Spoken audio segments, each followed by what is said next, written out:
The wooden platform creaked under Elena Two Rivers' bare feet as another man circled her like she was livestock. A paper tag hung from her neck with the number 17 written in black ink. Her long black hair had been cut and lay in braids at her feet, the buyer's way of showing she was broken in, ready for work. The September wind in Sweetwater, Wyoming carried the smell of horse manure and tobacco spit from the crowd of men gathered around the makeshift auction block behind Murphy's General Store. Elena kept her eyes fixed on the Bighorn Mountains in the distance, their peaks already dusted with early snow. Those mountains had been her home for 16 years until 3 weeks ago when everything changed. Her father Marcus Two Rivers sat in a jail cell 50 miles south, accused of stealing horses from the Brennan Ranch.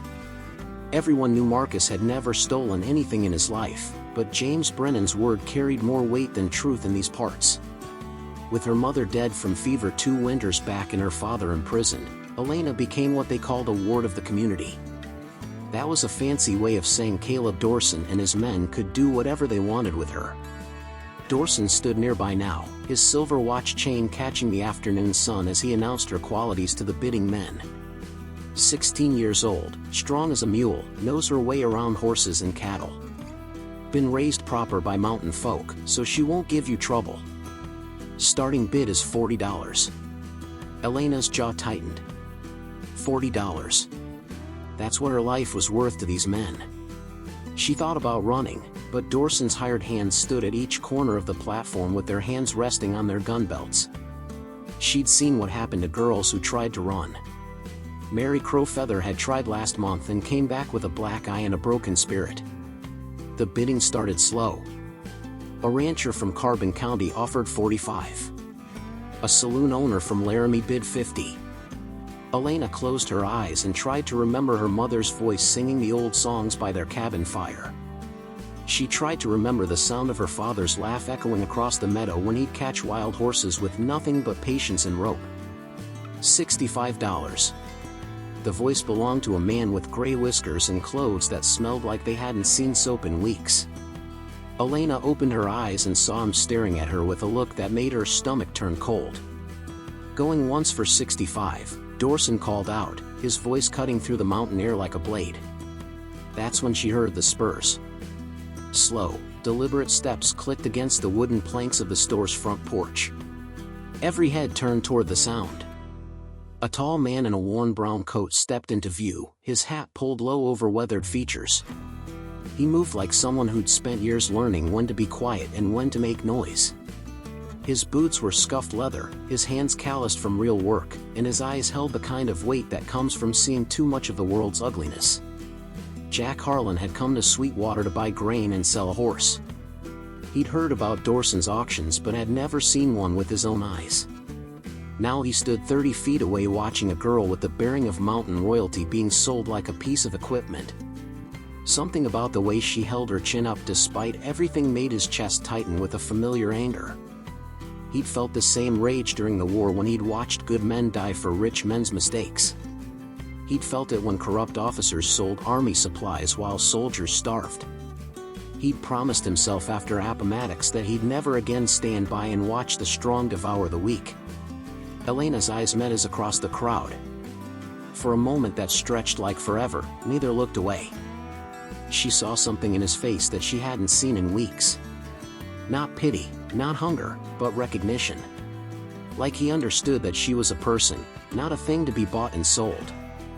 Jack stepped forward, his spurs ringing against the wooden platform. The crowd parted without anyone quite knowing why. Dorson's smile faltered as this stranger approached with the kind of quiet authority that made smart men nervous. "This auction," Jack said, his voice carrying clearly in the mountain air, "it stops now." Dorson's hand moved toward his pistol. "Mister, you got no business here. This is all legal and proper." Jack's eyes never left Elena's face as he reached into his coat pocket and pulled out a leather wallet. He counted out bills with deliberate slowness. $100, he said, placing the money on the platform edge. "And the girl walks away with me. Right now." The crowd murmured. Elena's heart hammered against her ribs. This stranger was either her salvation or just another kind of prison. Jack stepped up onto the platform and extended his calloused hand toward her. "My name is Jack Harlan," he said quietly, so only she could hear. "And if you'll trust me for the next 5 minutes, I promise you'll never have to stand on another auction block again." Elena looked at his hand, then at his face, then at the mountains beyond. She thought about her father sitting in that cell and her mother sleeping under prairie soil. She thought about Mary Crowfeather's broken spirit and the gray-whiskered man's hungry eyes. Then she reached out and took Jack Harlan's hand. Elena's fingers trembled against Jack's calloused palm as he helped her down from the platform. The crowd pressed closer, a mix of angry mutters and curious whispers following their every step. Caleb Dawson's face had turned the color of dried blood, his silver watch chain catching the light as his chest rose and fell with barely controlled rage. "You can't just walk away, Harlan," Dawson called out, his voice cutting through the mountain air like a rusty blade. "That girl belongs to the territory until proper arrangements are made. You're interfering with legal proceedings." Jack didn't turn around, but Elena felt his grip tighten slightly on her hand. "Last I checked, the territory doesn't auction off young women behind general stores," he replied, his voice carrying the kind of quiet authority that made men step aside. "And my money's as good as anyone else's." Elena kept her eyes fixed on Jack's weathered boots as they walked through the crowd. She could feel dozens of pairs of eyes burning into her back, could hear the whispers about the half-breed girl and the mountain hermit who'd lost his mind. Her bare feet found purchase on the dusty ground, each step taking her further from the auction block and deeper into uncertainty. At the edge of the crowd stood Jack's horse, a sturdy bay gelding with intelligent eyes and a coat that gleamed like polished copper. A pack mule stood nearby, loaded with supplies that suggested Jack had been planning a long journey home. Elena had grown up around horses, but she hesitated when Jack gestured toward the animals. "Where are you taking me?" she asked, her voice barely above a whisper. It was the first time she'd spoken since stepping off the platform, and the words felt strange in her throat after 3 weeks of enforced silence. Jack's gray eyes met hers, and she saw something there that surprised her. Not ownership or control, but something that looked almost like respect. "My ranch is about 15 miles northeast of here, up in the foothills. It's not much, but it's honest work and clean water. And what do you want from me in return?" The directness of her question seemed to catch him off guard. Most men would have given her pretty lies about protection and safety, but Jack Harlan just studied her face for a long moment before answering. "I want you to have a choice," he said simply. "Something you haven't had for a while, I'm guessing." Elena felt something shift inside her chest, like a door she'd forgotten existed suddenly creaking open. Before she could respond, the sound of approaching hoofbeats made them both turn. 3 of Dawson's men were mounting their horses, their faces set with the kind of determination that promised trouble. "We need to move," Jack said quietly, helping Elena up onto the pack mule. "These mountains can be dangerous for travelers after dark." Elena settled onto the mule's broad back, gathering the rough fabric of her torn dress around her legs. She'd ridden bareback countless times on her father's horses, but never while fleeing men who wanted to drag her back to an auction block. The mule's steady gait was reassuring as they began climbing the winding trail that led away from Sweetwater and into the high country. The afternoon sun painted the Bighorn Mountains in shades of gold and amber, and Elena felt her first breath of truly clean air in weeks. Up here, away from the crowd and the platform and Dawson's predatory smile, she could almost remember who she used to be. The girl who knew every game trail between the peaks, who could track deer through fresh snow and gentle wild horses with nothing but patience and grain. Jack rode slightly ahead, his eyes constantly scanning the trail behind them and the ridgelines above. Elena noticed the way he sat his horse, easy and alert at the same time, like a man who'd learned to watch for trouble without letting it consume him. His rifle rested across his saddle, within easy reach but not obviously displayed. "How long have you lived up here?" Elena asked as they crested a ridge that offered a view of the valley below. "Going on 8 years now," Jack replied. "Came here after the war ended, looking for something I couldn't find in the settlements."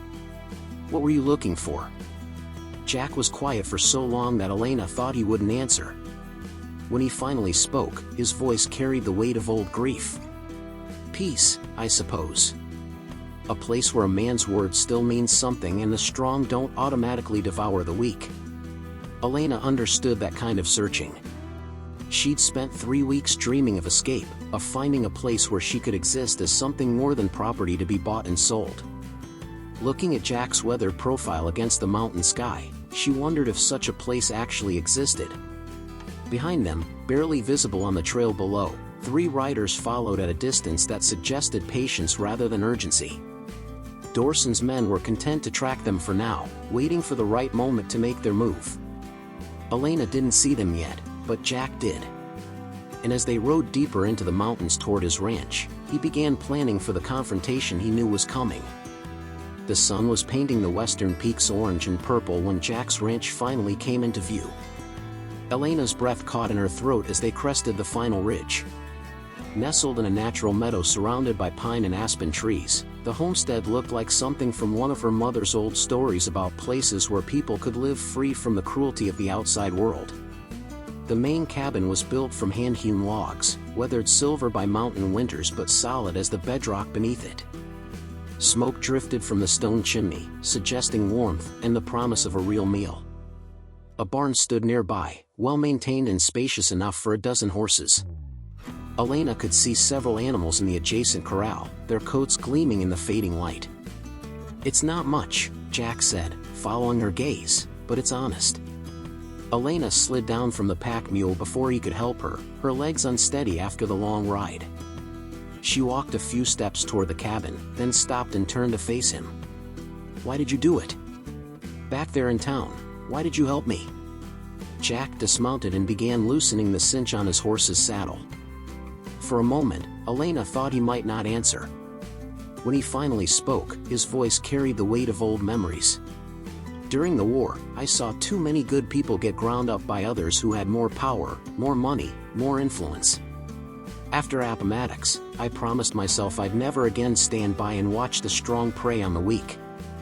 He paused, his hands stilling on the leather straps. "When I saw you standing on that platform, holding your head high despite everything they'd done to you, I recognized something I thought I'd lost. Dignity. Real dignity, not the kind that comes from having money or position." Elena felt tears prick at her eyes, but she refused to let them fall. She'd cried enough in the past 3 weeks to last a lifetime. "And now what happens? Do I work here until I can pay you back the $100? Jack's weathered face softened. "Elena, there's no debt. That money was the cost of doing what was right. As for what happens now, that's up to you. You're free to leave whenever you want, go wherever you want. But if you choose to stay, there's work here, fair work for fair pay. And come spring, if you want to fight to clear your father's name and get him out of that jail cell, I'll help you do that too." The words hit Elena like a physical blow. For 3 weeks, no one had even mentioned her father's name, let alone suggested he might be innocent. The possibility of actually fighting back, of proving Marcus Two Rivers was no horse thief, blazed to life in her chest like a banked fire suddenly fed kindling. Before she could respond, Jack held up his hand and cocked his head toward the trail. "We've got company." Elena followed his gaze and saw them. 3 riders silhouetted against the dying light, close enough now that she could make out the gleam of metal at their hips. Dorson's men had caught up, just as Jack had known they would. "Get inside the cabin," Jack said quietly, his voice calm but carrying an authority that brooked no argument. "There's a rifle above the fireplace and shells in the drawer below it. Can you shoot? My father taught me." Elena's voice was steady despite the fear coiling in her stomach. "Good. If they get past me, don't hesitate. Men like that don't respond to mercy or reason." Elena started toward the cabin, then turned back. "Jack, what if they have legal papers? What if they really can force me to go back?" Jack's gray eyes met hers in the gathering twilight. "Some laws are written by men who never had to live under them. Sometimes doing what's right means standing against what's legal." Elena nodded and ran for the cabin. Inside, the space was simple but comfortable, with handmade furniture and the lingering smell of coffee and leather. She found the rifle where Jack had said it would be, checked the load, and positioned herself at the window where she could see the approaching riders. The three men had spread out as they approached the homestead, a tactical formation that spoke of military experience or outlaw cunning. Elena recognized the one in the center as Tom Wickham, Dorson's second-in-command and a man known throughout the territory for his willingness to use violence to solve problems. Jack stood in front of the cabin, his own rifle held casually but ready. In the fading light, he looked like an immovable part of the landscape itself, rooted to this place and prepared to defend it against all comers. "That's far enough," Jack called out when the riders were 30 yards away. "State your business and move on." Wickham's voice carried clearly in the mountain air. "We've come for the girl, Harlan. Hand her over and we'll forget about your interference in town." "The girl has a name," Jack replied. "And she's not going anywhere she doesn't choose to go." Elena gripped the rifle tighter and waited for whatever was about to unfold in the gathering darkness. The standoff stretched like a taut wire in the mountain air. Tom Wickham and his men sat their horses 30 yards from Jack's cabin, their weapons visible but not yet drawn. Elena watched from the window, her finger resting lightly on the rifle's trigger, her heart beating a steady rhythm against her ribs.